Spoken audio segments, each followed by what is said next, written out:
La nature, en fait, elle est high-tech. Elle est incroyablement high-tech. À votre avis, qu'est-ce que c'est, ça? C'est du phytoplancton, absolument. C'est une diatomée. Ah, elle est belle, déjà. Et cette diatomée, en fait, son squelette est en silicium. La totalité de son squelette, c'est du silicium. Alors, je travaille dans la Silicon Valley. La Silicon Valley, on l'a appelé comme ça parce que c'est là qu'on fait les meilleures puces électroniques au monde. C'est notamment là qu'il y a Intel. La distance ici entre deux branches, là, vous voyez deux petites branches, là, c'est 10 nanomètres. Vous allez me dire, ça me fait une belle jambe. Je vous ai mis à la même échelle ce que fait Intel. C'est-à-dire, quand Intel imprime des semi-conducteurs, ça ressemble à ce que vous voyez en bas. Les puces que vous avez dans vos ordinateurs, c'est les puces de droite, 22 nanomètres.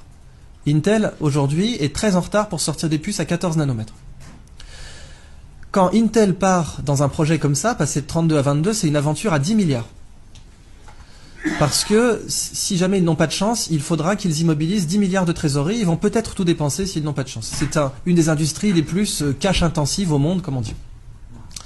Et puis l'usine, le centre de fabrication, le fab, qui fera les premiers semi-conducteurs à 22 nanomètres, va coûter 900 millions de dollars. C'est une salle blanche.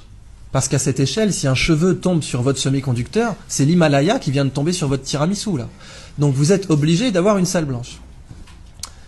La diatomée fait mieux sans salle blanche. Qui est le plus high-tech entre les deux, là? À la même échelle, qui est le plus high-tech? La diatomée le fait sans salle blanche, sans consommation énergétique excessive. Elle imprime mieux en bout de chaîne, mais son processus industriel est meilleur également.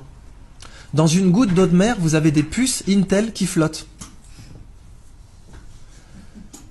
Et ces puces, elles flottent, elles nous narguent, puisqu'elles flottent depuis 3 milliards d'années. La nature est littéralement high-tech. Et le biomimétisme dit véritablement, si on exploite la nature comme une source de connaissances, on a beaucoup plus à y gagner. Et en plus de ça, on transcende le conflit d'intérêts croissance-nature, qu'on a conçu pendant des années comme un conflit d'intérêts absolument inévitable. Ça, à votre avis, qu'est-ce que c'est? Attendez 2 secondes. Ça.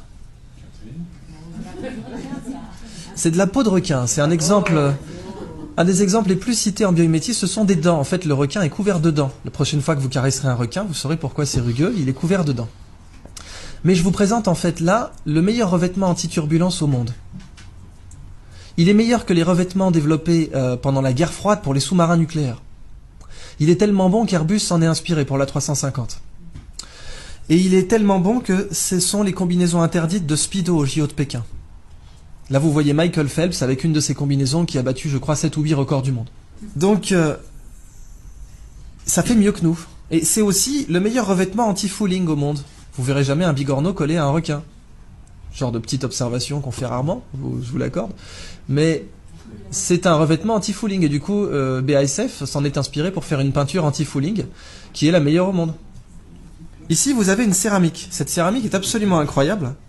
Ce sont plein de feuillets empilés. Alors, n'importe quel ingénieur en matériaux dira quand vous avez plein de feuillets empilés, ça c'est un très bon blindage.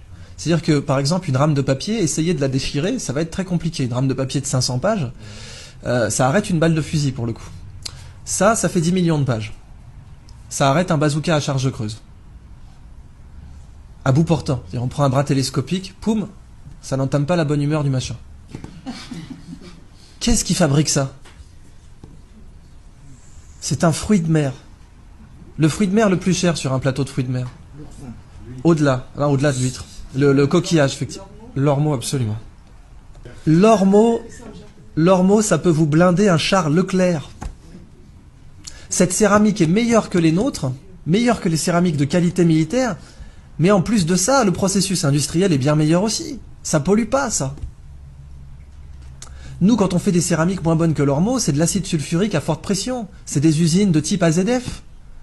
L'ormeau, ça consomme très peu d'énergie. Tout ce que ça utilise, c'est du plancton et du soleil. Enfin, le plancton utilisant le soleil. Du carbonate de calcium, ça fait mieux que nous. Alors, je vous ai fait un peu un buffet à volonté, puis je vais conclure là-dessus. Est-ce que ce petit coquillage, il produit une toxine? La muconotoxine, c'est un cône du Pacifique, très dangereux, mais si vous avez des gants, aucun danger puisque le dard ne pénètre pas un gant de plongée. Ce coquillage, il est vendu à 3 $ sur les marchés parce qu'il est joli. C'est vraiment pour moi la représentation du fait qu'on brûle la nature au lieu de la lire, parce que vraiment, 3 $ le coquillage, c'est une des utilisations les plus débiles qu'on pouvait faire de ce coquillage. Avez-vous une idée du prix de sa toxine au kilo? Sachant que la demande mondiale est supérieure au kilo. 1 kilo d'or, on va prendre ça comme étalon, 1 kilo d'or c'est 30 000 €. À votre avis, ça va chercher dans les combien cette toxine?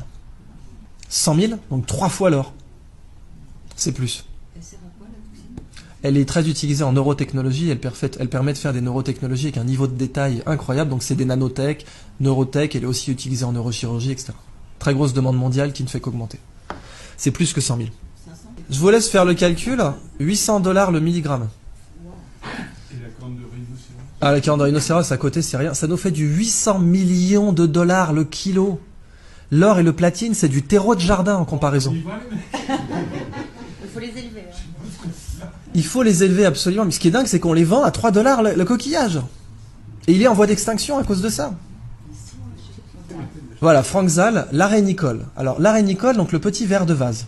J'aime beaucoup l'ironie de ce cas en biomimétisme parce que c'est vraiment le cas qu'on a marché sur des livres sans le savoir. Quand les Américains ont débarqué en Normandie, ils cherchaient désespérément un substitut d'hémoglobine. Ils avaient déjà un substitut de plasma et notamment on savait que l'eau de coco est un substitut de plasma. Le genre de petit factoïde qui sert à rien mais que vous pouvez ressortir au dîner mondain. On peut se faire une transfusion avec du lait de coco, de l'eau de coco, pardon, pas du lait.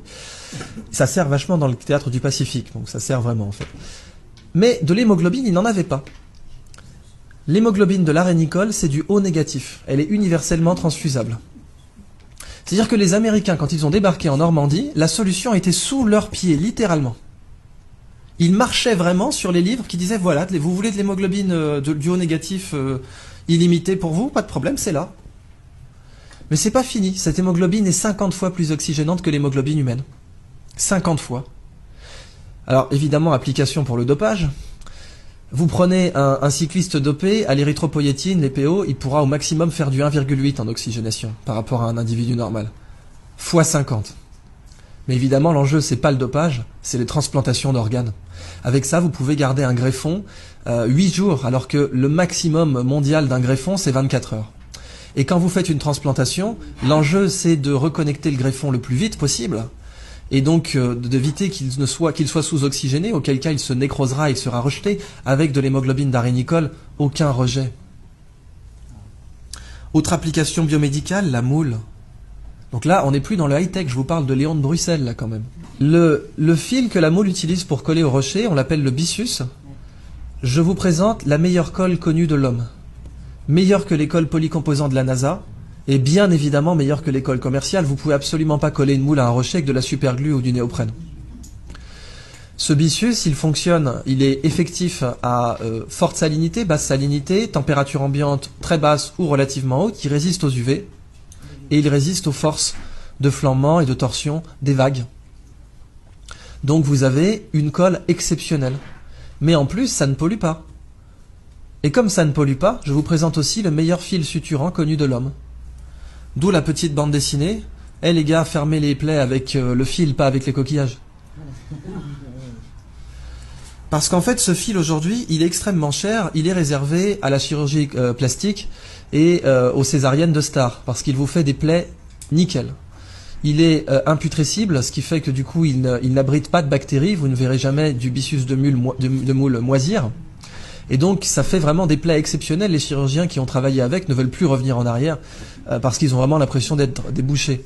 Mais aujourd'hui, le seul moyen qu'on a d'en produire, c'est de cultiver une moule sur un petit rocher cylindrique et de le faire tourner à mesure qu'elle s'attache pour faire une bobine de byssus de moule. Alors, ça sera mon dernier cas. La crevette menthe religieuse. Alors, elle, c'est la crevette de tous les records, quoi. Cette crevette peut vous péter une main ou un bras. Elle est grande comme une langoustine. Il y en a 400 espèces dans le monde. Et vous voyez ici, elle a des petits marteaux là. Un peu comme des marteaux à fruits de mer pour casser des tourteaux. Et c'est justement ce qu'elle fait. Elle casse des crabes avec. Seulement quand elle envoie son marteau pour casser un crabe, elle lui donne l'accélération d'une balle de fusil d'assaut. Si nous on était capable d'envoyer une balle de baseball à 1/10 de cette accélération, on la mettrait sur orbite. Ce marteau casse évidemment un aquarium blindé.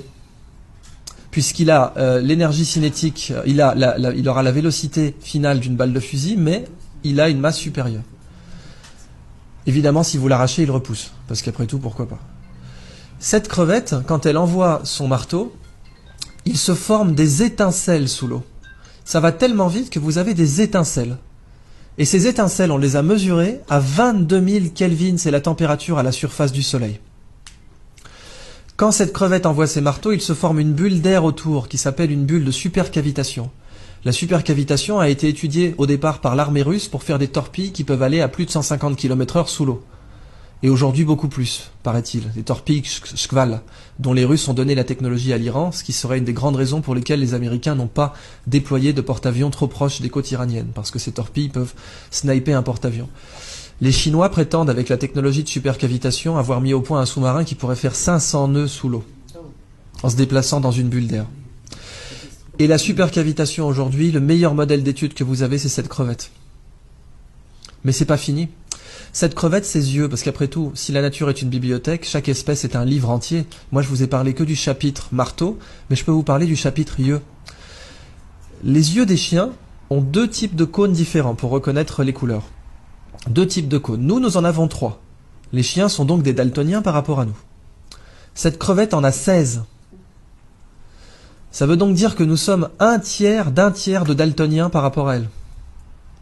Elle est très colorée, mais la couleur que nous on voit, ce n'est rien par rapport à celle qu'elle voit. 16 cônes. Les Américains se sont inspirés de ces yeux pour concevoir une caméra qui permet de détecter rapidement les cellules cancéreuses dans les biopsies. C'est une caméra bio-inspirée tirée des yeux de cette crevette. Et les yeux de cette crevette possèdent l'écran solaire le plus efficace connu de l'homme. Les mycosporine-like aminoacides, qui sont des écrans solaires naturels produits par les espèces pélagiques. Ces écrans